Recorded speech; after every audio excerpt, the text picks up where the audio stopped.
from Dr. Ken and the Schizophrenia Care Project. This month, I want to share with you more on the first section of the Transformational Program, my very own Schizophrenia Family Healing Program. It may sound simplistic, but it is actually a powerful life skill of finding just right speech. I enjoy familiar childhood stories myself. For this example, I chose Goldilocks and the Three Bears. You may remember how Goldilocks tried things that were too hot, too cold, too big, or too small. Finally, she found what was just right. Communication works the same way.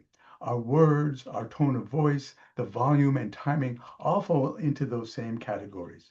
Sometimes we say too much, sometimes too little, sometimes we are right in the middle. For individuals living with schizophrenia, this balance can be especially challenging. Symptoms such as anxiety, cognitive issues such as slow thinking, racing thoughts, or fear of being misunderstood can all affect how the speech comes out. This is not unwillingness to talk, it is a brain-based condition, and it deserves patience and understanding. It may even be symptoms of command hallucinations, voices telling them not to speak. My analogy of styles of speech is related to the three bowls of porridge, the three beds at three chairs. Too little speech might sound like very short answers, long pauses, or avoiding conversations altogether. This can make the other person think that someone is not interested, even though they may care deeply.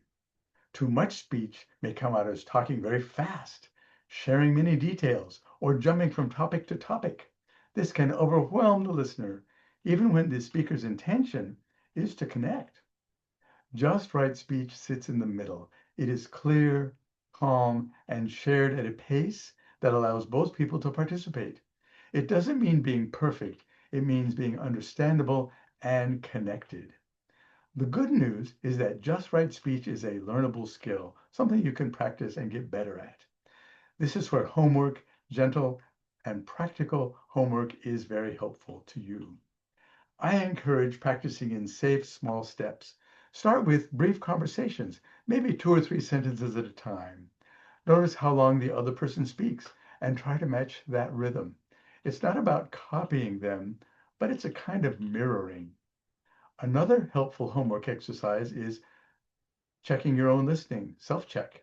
After you speak, silently ask yourself, was that too short, too long, just right? There is no judgment in this question. It helps you to develop your own self awareness.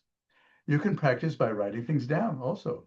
Jotting a few notes before a conversation can help organize thoughts and reduce anxiety. Over time, this can make spoken communication feel more natural.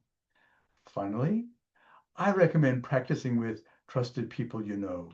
Those could be a therapist, a family member, a peer, or someone from your support group. Safe practice builds up your confidence.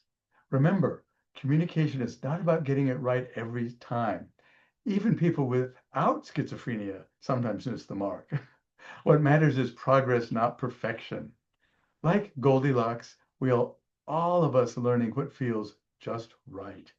With patience, practice, compassion, clearer and more comfortable communication is definitely and absolutely possible.